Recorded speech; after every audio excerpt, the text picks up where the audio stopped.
Bom dia, boa noite, boa tarde, seja a hora que você estiver assistindo ou ouvindo. Meu nome é Letícia Parques e esse é o podcast Feminismo e Marxismo, do Esquerda Diário, do Pão e Rosas e do Instituto Casa Marx. E vem a vinheta. Esta generación tiene la revolución. Pessoal, antes da gente começar, queria contar para vocês, mais uma vez, a gente teve aí o lançamento do site do casamarx.com.br, o site do nosso Instituto Casa Marx, onde você encontra todo o catálogo de episódios do Feminismo e Marxismo e também de outros programas, como Falando em Marx, o Instituto Casa Marx Entrevista, que tem sido um enorme sucesso.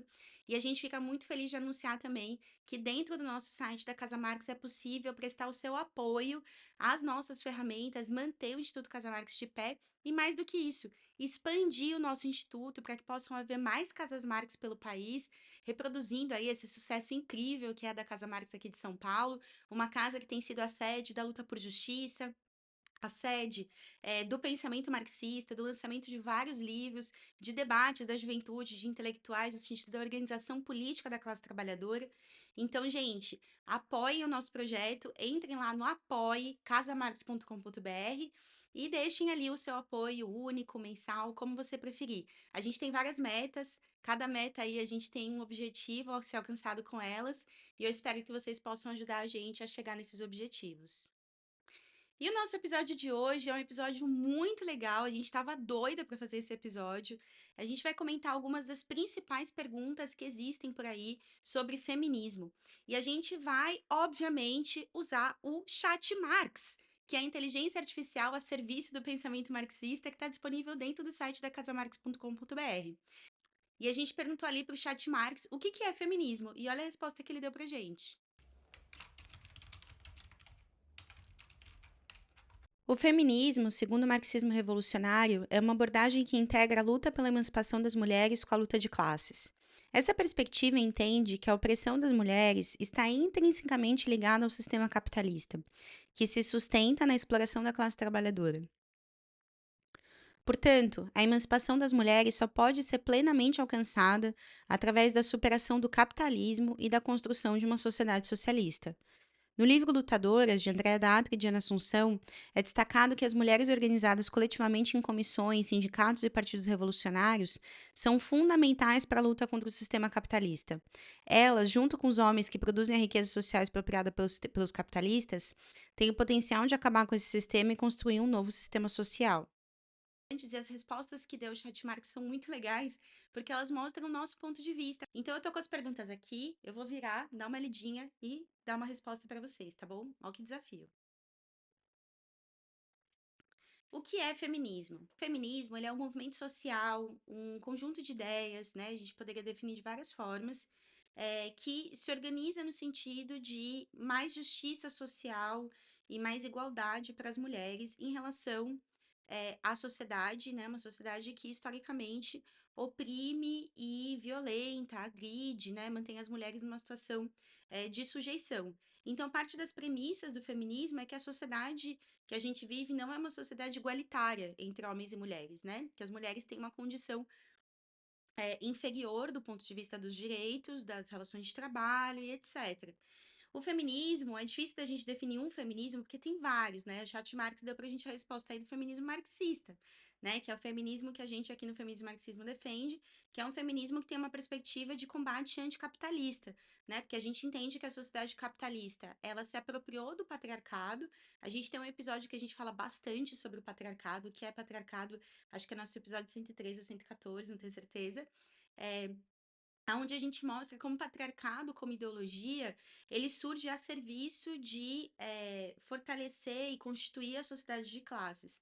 E que nesse sentido, a sociedade capitalista, que é a sociedade de classes da nossa época, ela se apropria do patriarcado para poder manter uma relação de sujeição das mulheres que é muito lucrativa e muito útil para o sistema capitalista, né? Porque as mulheres recebem salários inferiores, as mulheres não são remuneradas pelo trabalho doméstico, que é um trabalho fundamental de reprodução da vida, né? E nesse sentido, a gente entende como marxistas que o nosso feminismo é um feminismo de luta contra a sociedade capitalista e de superação das diferenças de gênero e de sexualidades, é, na verdade, do uso das diferenças para oprimir, né? Porque as diferenças elas existem, são belíssimas, mas a gente entende que o sistema capitalista se utiliza das nossas diferenças para nos oprimir e que é preciso combater isso, e utiliza dessas diferenças para nos oprimir e nos explorar, né, nos superexplorar, criar divisões dentro da nossa classe e que por isso é preciso enfrentar o sistema capitalista para poder acabar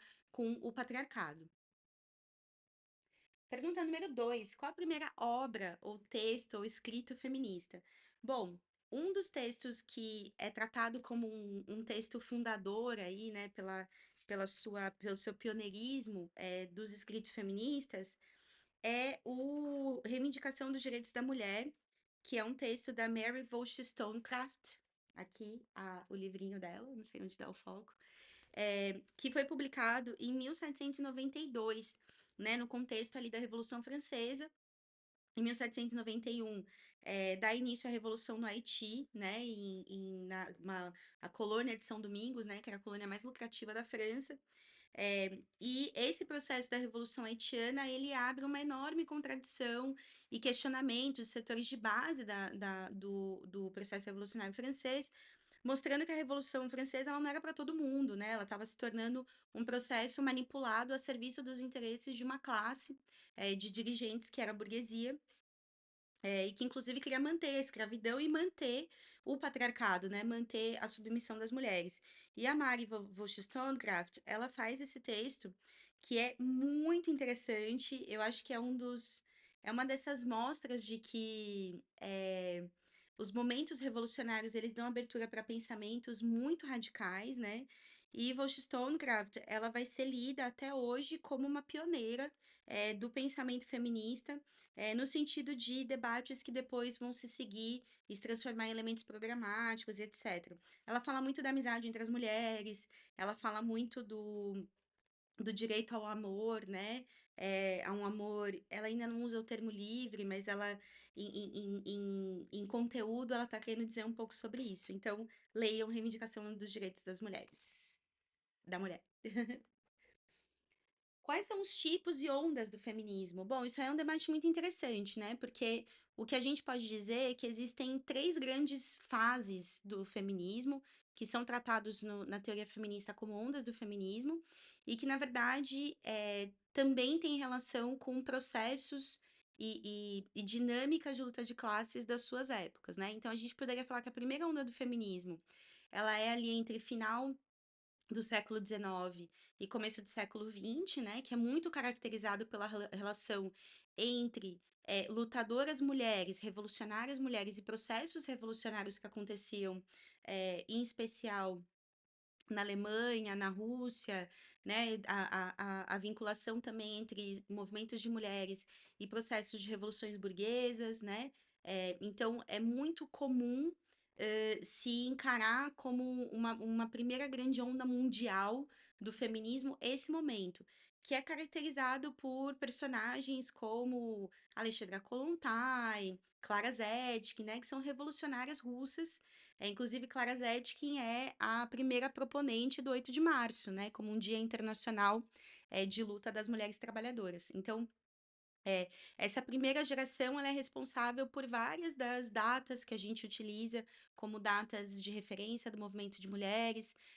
Também é um período de muitas greves de mulheres em torno do planeta, né? Então, essa primeira fase ela tem uma característica de uma vinculação muito forte entre movimento feminista e lutas operárias. Uma segunda onda do feminismo, né, a gente poderia dizer. Por que a gente fala de ondas, né? Não é porque são os únicos momentos onde houve luta das mulheres. Inclusive, a gente acabou de falar de Wollstonecraft, que não faz parte do que se convencionou chamar de primeira onda do feminismo, e é uma pioneira, né, da escrita, do programa sobre a questão do debate das mulheres. Mas a gente convencionou chamar de ondas, porque são momentos aonde existe um apelo mundial, poderia se dizer assim, ao menos no mundo europeu, ocidental, Américas e tal, de um apelo, né, pela luta das mulheres. O segundo momento onde isso acontece é vinculado aos processos de luta anti-guerra e neoliberal, né? Na verdade, um pré-antineoliberalismo, né? Porque o neoliberalismo vem com força na década de 90, mas a gente vê ali já um fenômeno nos anos 80, 60, 70 e 80, né, então a última fase do feminismo de segunda onda vai ser um feminismo já crítico a ideia de mulheres no topo, mulheres no poder, né, tinha muito a ver com a oposição entre as operárias em greve na Inglaterra e Thatcher, né, como comandante da Grã-Bretanha, né, como primeira-ministra, mostrando que as mulheres elas não têm programas similares ou parecidos porque são de classes diferentes. Então, todos esses debates se abrem no movimento do feminismo de segunda onda, e é um feminismo onde tem uma primeira tentativa mais decidida da burguesia de investir em em tese de um feminismo liberal, né? Buscando disputar a consciência feminista, a consciência das mulheres no sentido de afastá-las de conclusões revolucionárias que vinham ainda dessa primeira onda, né? Então, vai ter, por exemplo, né, a figura da Thatcher como uma figura do feminismo liberal, de mulheres que governam grandes países imperialistas e que massacram trabalhadoras em greve e tal, isso como uma referência do que seria igualdade, né? Que seria uma igualdade das mulheres no sentido de ocuparem posições de comando no sistema capitalista. Então, o feminismo de segunda onda ele tem a característica de inaugurar feminismos de diversidades, né, que não eram muito comuns antes da segunda onda. Então, surge um feminismo lésbico, surge um feminismo negro, surge um feminismo associado aos movimentos civis em geral, né? É muito interessante isso. No nosso episódio anterior a gente falou da Audre Lorde, né, que é uma poeta que justamente figura aí entre essas referências de um feminismo bastante de esquerda e bastante vinculado ao movimento LGBT, né, do seu momento, como uma feminista lésbica de destaque aí, né, que vai ser referência nesse sentido. Então, o feminismo de segunda onda tem um pouco essas características e ele é um feminismo bastante diversificado, né? Então, a gente tem muitas tendências dentro do próprio feminismo socialista, né? A gente tem a crítica ao stalinismo por parte de setores do feminismo, porque já vinha sendo uma experiência das mulheres revolucionárias e comunistas com esse regime que vinha deteriorando os direitos das mulheres dentro da União Soviética, né? Vinha regredindo nesses direitos conquistados na primeira onda, né? Nas bolcheviques. A segunda onda, ela tem toda essa característica bastante plural, assim, né? E aqui no Brasil, o feminismo de segunda onda, ele vai ser muito marcado pela experiência de enfrentamento à ditadura, né? E não só no Brasil, na Argentina, no Chile, né? Na América Latina em geral, a experiência das ditaduras, ela promove um tipo específico de experiência do feminismo de segunda onda aqui, que era muito vinculado ao anti-autoritarismo, à luta contra a ditadura, contra o fascismo. Essa também foi uma característica do feminismo de segunda onda quando a gente encara o processo da América Latina. A gente poderia dizer que agora a gente está no feminismo de terceira onda, né? Quando a gente pega os dados do Google Trends, por exemplo, a quantidade de buscas que são feitas por feminismo, e inclusive feminismo socialista, são imensas, né? A gente tem picos aí anos de 2017, 2018, em meio à pandemia, né? Com todo o escândalo do que foi a importância do trabalho feminino para proteger, né, as pessoas da disseminação da Covid-19, com as enfermeiras à frente, os trabalhos de cuidado, né, a quantidade de casos de mulheres que morreram ou adoeceram gravemente porque são domésticas e tiveram que trabalhar mesmo durante a pandemia, também levou a um pico de busca sobre o feminismo. Então, a gente está claramente num momento onde há uma onda, né? Há um debate mundial sobre o papel das mulheres, e nesse momento que a gente está vivendo agora, a característica do feminismo é um pouco uma continuidade, uma exacerbação do elemento de diversidades do feminismo, né? Então a gente tem eh, desde um feminismo liberal que se reinventa e assume características de crise capitalista, né? Então, um feminismo liberal que trata muito de colocar mulheres negras e mulheres no topo, né? De colocar essa tese, né? Como uma tese antagônica ao direito universal, justamente porque o que a gente está vendo é o fim do direito universal, né? No marco da crise capitalista. Um feminismo liberal de crise que fala de empreendedorismo, né? Isso é uma característica muito da nossa geração. Então, as mulheres empreendedoras, né? Como se o empreendedorismo fosse uma solução e algo melhor do que o direito trabalhista, do que as conquistas da classe operária ao longo da história, e colocando muito a mulher como um personagem dessa guerreira empreendedora, né? Então, do ponto de vista da burguesia, a gente vê esse feminismo. Do ponto de vista dos movimentos sociais, a gente vê bastante uma alegoria, né, uma alegoria no sentido de uma diversidade muito grande de tipos de feminismo e com uma característica, a gente poderia dizer um pouco geral, de uma certa desconfiança, eh, eh,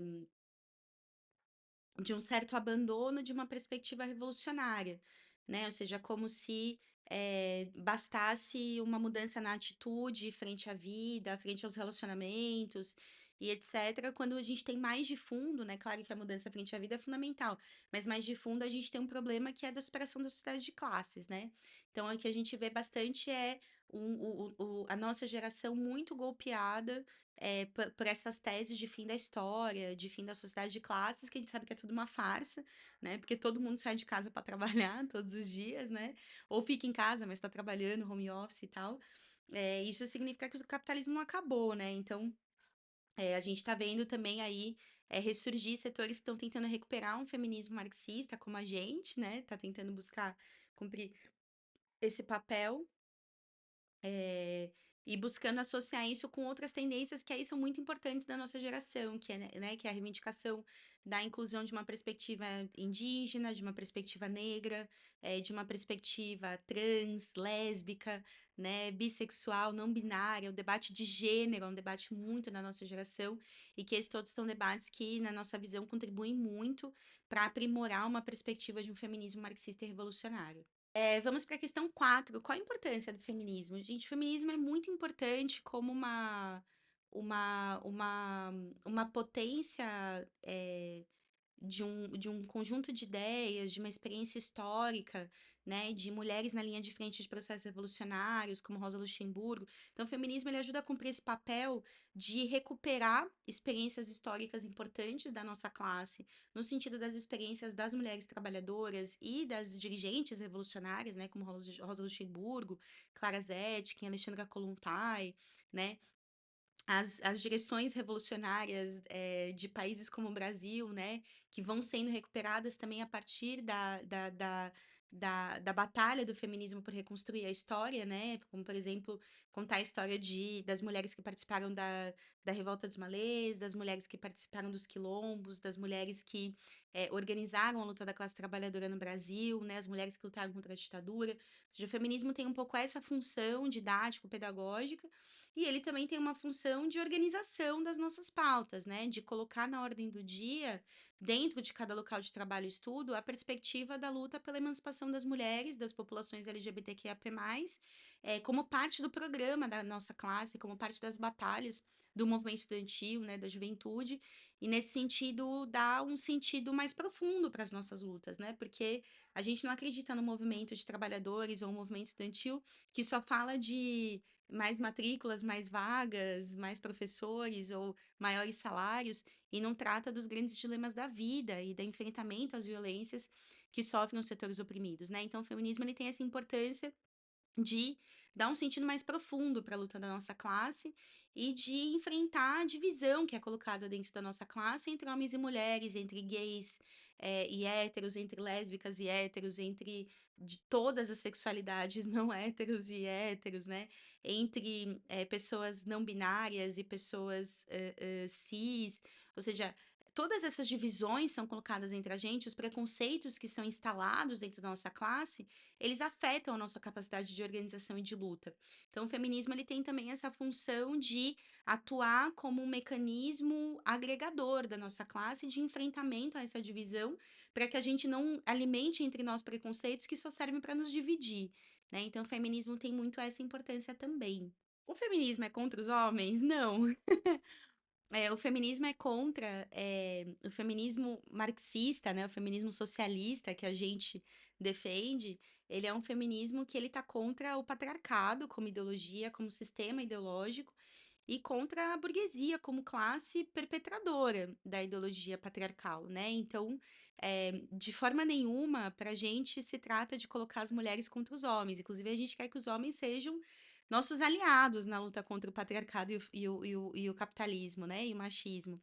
Eh, Obviamente, o agente da violência de gênero na nossa sociedade, eh vai ser estimulado que seja os homens contra as mulheres, né, do ponto de vista do que a burguesia promove de estimular a violência de gênero, estimular a misoginia, estimular, red pill, incel, todas essas baboseiras aí que a ideologia burguesa financia e fortalece, eh, a gente entende que transforma muitas vezes os homens nos nossos agressores, né.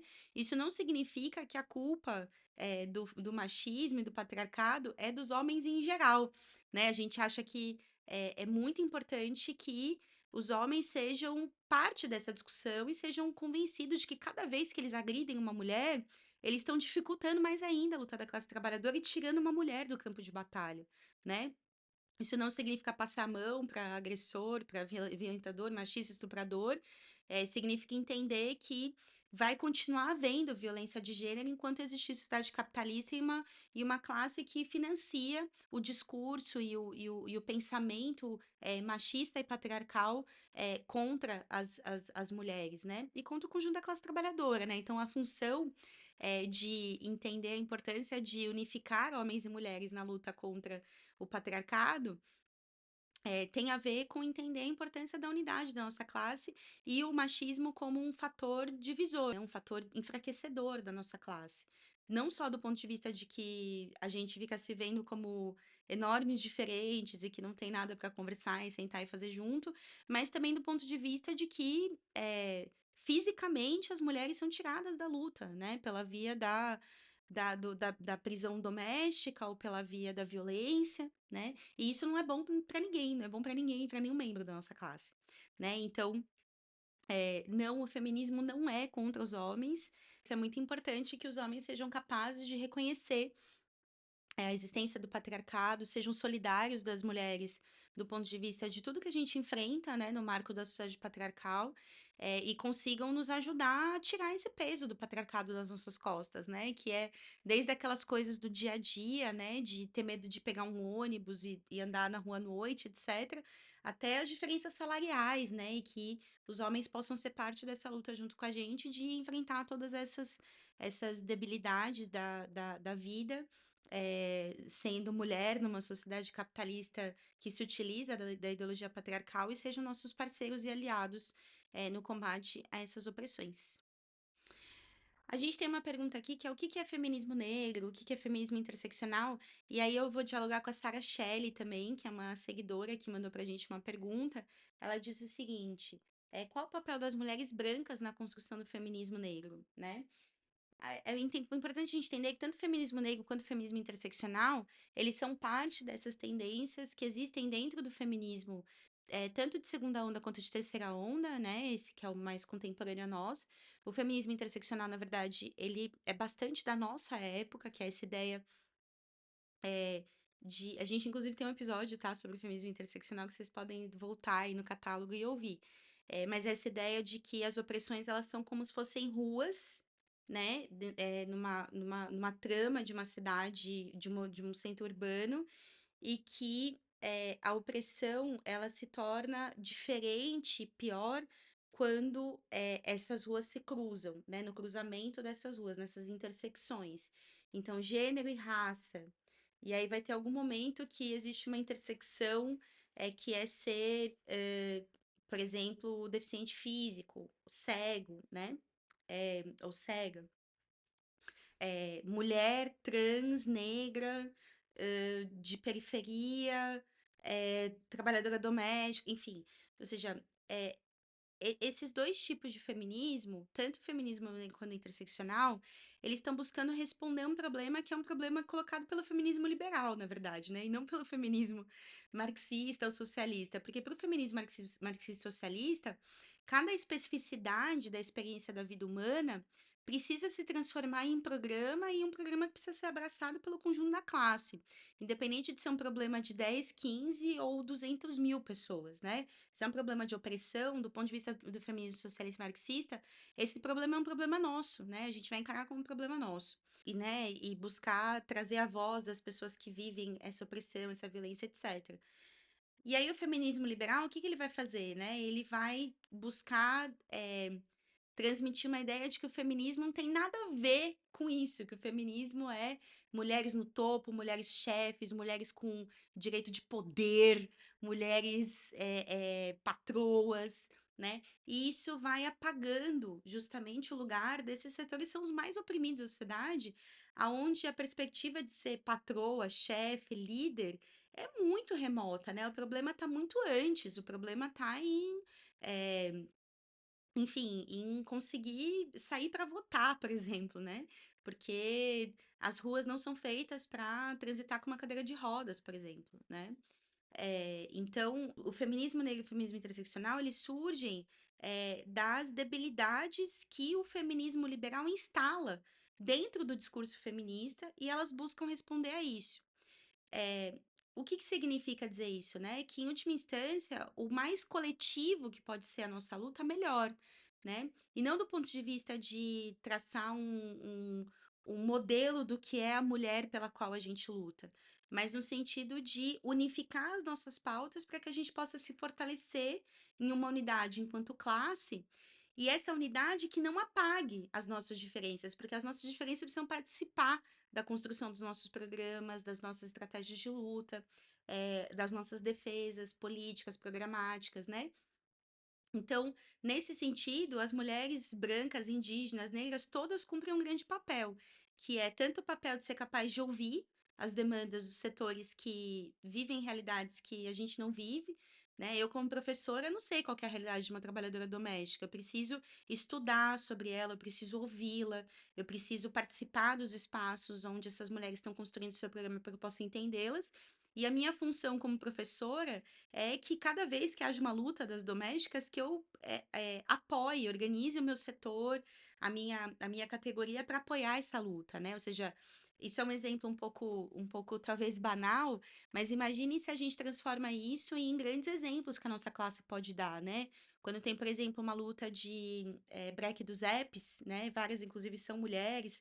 Aliás, gente, digamos aqui, várias das empreendedoras do Brasil são domésticas que trabalham por aplicativos, por exemplo, né? No momento onde tem uma luta dessa, a nossa batalha precisa ser para que os nossos sindicatos unifiquem com a luta desses trabalhadores, dessas trabalhadoras, né?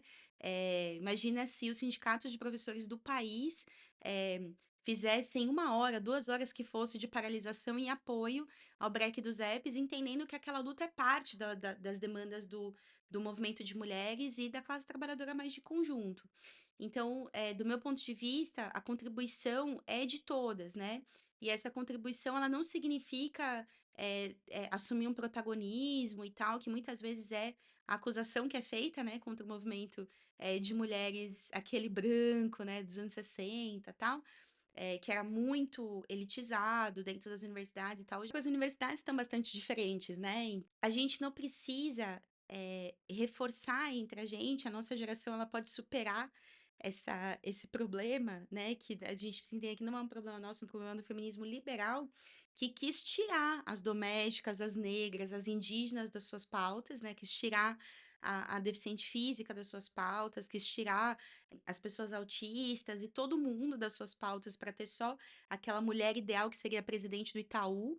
Eh, isso não tem nada a ver com o feminismo que a gente precisa construir, e o feminismo que a gente precisa construir, ele precisa ser um feminismo que seja das mulheres trabalhadoras, né, que é de todas essas mulheres que não são incluídas pelo feminismo liberal, porque o feminismo liberal não se trata de falar das mulheres trabalhadoras. E as mulheres trabalhadoras, elas são diversas, né, elas são negras, indígenas, elas têm uma perna, 2 pernas, um braço, 2 braços, elas enxergam, não enxergam, elas, enfim, pensam de muitas formas diferentes e é preciso realmente construir um feminismo que seja da nossa classe, né, e nesse sentido superador de qualquer divisão, que não nos permita conversar juntas, né, sobre os nossos problemas. E esse feminismo é o feminismo socialista. Tem algumas perguntas aqui sobre tipos de feminismo, feminismo liberal, feminismo radical, etc. Eu vou deixar essas perguntas todas para o nosso próximo episódio sobre o que é o feminismo, que vai ser a parte 2 desse daqui, que não é o próximo episódio de fato, né? O próximo episódio vai ser outro tema, mas a gente vai abrir várias perguntas sobre tipos de feminismo, tá bom? Aí a gente vai falar sobre eles. Bom, aí tem uma pergunta sobre como ser feminista. Ah, gente, ser feminista é, em grande medida, refletir sobre a própria vida, né? Sobre as dinâmicas de opressão, do patriarcado, do racismo, que estimulam formas de ser, jeitos de ser que a gente possa ter, né? Aquele medo de falar em público, aquele medo de expressar uma opinião, aquele pedido de desculpas antes de começar qualquer fala, qualquer intervenção pública, né? Tudo isso é o patriarcado, né, na gente. Mas acho que mais do que a questão das atitudes, que muitas vezes a gente vira feminista e acha que a gente tem que ser de um jeito específico para ser feminista. E, na verdade, as mulheres revolucionárias, elas eram de muitas formas, né? Elas eram de muitos jeitos. Elas eram lésbicas, elas eram monogâmicas, elas eram poligâmicas, elas eram festeiras, caseiras, né? Acho que não existe um modo de ser feminista, né? O que existe é um repúdio total e absoluto à violência de gênero, um repúdio total e absoluto a lógica da possessividade, das relações amorosas, da vida centrada no casamento, nas relações amorosas. As feministas, elas foram construindo uma história de reflexões sobre a vida e sobre o impacto do patriarcado na nossa vida, que nos levou a colocar a política no centro, a luta pela transformação social no centro das nossas vidas, né? E claro, viver nossas relações amorosas e tal, mas também dá muita atenção e prioridade às nossas relações de amizade, né? É muito falado sobre as amizades entre mulheres, né, dentro do movimento feminista, e como o patriarcado ele está o tempo inteiro tentando afastar a gente da socialização, da colaboração entre mulheres, né? Que não tem nada a ver com sororidade, essa sororidade meio abstrata, sem classe, como se a gente tivesse que ser aliada da Damares Alves, entendeu? Não tem nada a ver com isso, tem a ver com a gente entender que o casamento não precisa ser o centro da nossa vida, que isso não significa que a gente não tem que casar, quem quiser casar, case, quem quiser não casar, não case, quem quiser ter filhos, tenha, quem não quiser ter filhos, não tenha. Tudo tem a ver com o direito de poder escolher, e poder fazer escolhas livres, né? E tudo isso tem a ver com as bases materiais da vida, né? Então, a Kollontai era uma revolucionária que falava muito sobre isso, o quanto que falar de amor livre, de uma vida livre para as mulheres, tem a ver com entregar as condições materiais para que a gente possa ser livre, né? Como que você é livre para conhecer a sua própria sexualidade trabalhando numa escala 6 por 1? Impossível, né? Onde que numa escala 6 por 1 você vai descobrir se gosta de sexo com mulheres, homens ou pessoas não binárias? Onde você vai descobrir numa escala 6 por 1 se você prefere ter relações monogâmicas ou poligâmicas, você vai ter tempo de ter uma relação poligâmica ou monogâmica numa escala 6 por 1, né? Você vai ter, vai ter relação que der para ter, porque é muito pouco, né? O espaço para a vida dentro da sociedade capitalista é muito pouco. Quando você soma transporte público, horas dentro do trabalho, o tempo da reprodução da vida, de lavar louça, lavar roupa, limpar a casa, fazer comida, o que que sobra para explorar e conhecer a própria vida, né? Então, as condições materiais da vida precisam mudar para que a gente possa ter vidas livres, né? Então, por isso que na nossa visão, a visão do feminismo marxista, socialista, é que a atitude feminista frente à vida é destruir a sociedade de classes e o sistema capitalista. E claro, tudo que vem junto disso, né? Que é repensar a cultura, repensar a forma do amor, a forma das nossas relações e tudo mais. E a gente tem aqui algumas perguntas que têm a ver com direitos reprodutivos, né? Então, eu vou ler a pergunta aqui. Qual o papel do feminismo na luta pela legalização do aborto? Essa pergunta dialoga com um questionamento que veio da Josilene, que também é uma seguidora nossa, que queria saber quando que o Estado vai parar de controlar os nossos corpos. Tem a ver com a pergunta anterior, né? Então, parte do elemento da liberdade sexual que a gente não tem na sociedade capitalista, né? Em toda a história do mundo patriarcal, as mulheres nunca tiveram liberdade sexual, né? A nossa sexualidade, ela sempre foi limitada às fronteiras do casamento, e um casamento bastante violento, bastante brutal. O Engels fala sobre isso, né? O quanto que a imposição do casamento e do controle da sexualidade da mulher, ela nunca teve em detrimento da liberdade sexual do homem, que sempre pôde ter as suas amantes, tal, do homem patriarca, né? O homem escravizado não tinha esse direito. Engels, inclusive, já faz essa distinção de classe ali também. Agora, o que é importante a gente ver é que o controle da sexualidade da mulher, ele está muito ligado à manutenção da sociedade de classes, né? Então, a origem do controle reprodutivo na sociedade humana, né, nas sociedades humanas, ele teve ligado ao surgimento da sociedade de classes e da necessidade do patriarca de ter certeza que aquele herdeiro era seu, que era para quem ele passaria suas posses, né? Então, o surgimento da propriedade privada, ele exige, ele demanda o fim do direito feminino, né, e o início de um direito masculino pautado no controle da sexualidade da mulher. Então, a gente ter direito ao nosso próprio corpo passa pelo fim da propriedade privada, passa pelo fim da sociedade de classes, né? Então, em parte, é essa luta que parece assim muito grande, né? Que é uma luta revolucionária pela transformação radical dos meios de produção, da sociedade de classes e etc. Por outro lado, existe uma luta que a gente precisa dar cotidianamente, né? Que é pela legalização do aborto, que é pelo direito aos contraceptivos para não abortar, que é pelo direito à educação sexual nas escolas, para não sofrer violência, para saber o que está acontecendo com o seu próprio corpo, né? Ou seja, são todas demandas que precisam estar no cotidiano da luta, tanto das mulheres, né, feministas, quanto da classe trabalhadora, né? A classe trabalhadora precisa se embandeirar dentro das suas ferramentas de mobilização dessas bandeiras também, né? Como a gente viu acontecer na Argentina, por exemplo, na Maré Verde, que legalizou o aborto na Argentina, aquela onda de trabalhadores que eram muitas vezes levados pelas suas filhas para as marchas, apoiando a luta pela legalização do aborto, entendendo que era uma luta muito importante para garantir o direito da mulher sobre o próprio corpo, né? Aí tem uma outra pergunta aqui que se liga a essa, né? Como o acesso à contracepção se relaciona com a autonomia das mulheres? Mas todo mundo que tem útero tem a potencialidade de gestar, né? E nem sempre gestar é uma coisa que você quer fazer, né? Às vezes você acidentalmente gesta, seja por uma situação de violência, seja por uma situação de desconhecimento, né? Porque você é muito jovem, porque não teve acesso àquela informação. Então, as medidas de contracepção, elas são muito elementares, precisam ser gratuitas, públicas e amplamente distribuídas, né? Para que a gente possa escolher o momento de gestar, se quiser gestar, né?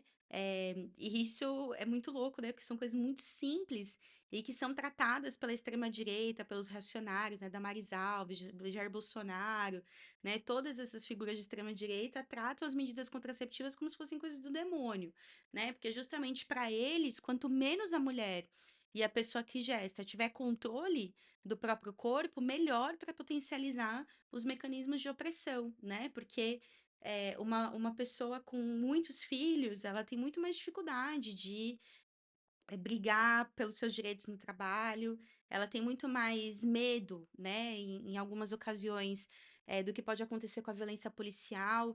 Então é uma forma de a prole, ela é um mecanismo de exercer controle, né. Não a prole em si, né, mas a prole forçada, essa prole forçada, numerosa, associada com uma situação de pobreza e de precarização da vida, ela é um mecanismo de controle nas mãos da sociedade capitalista, né.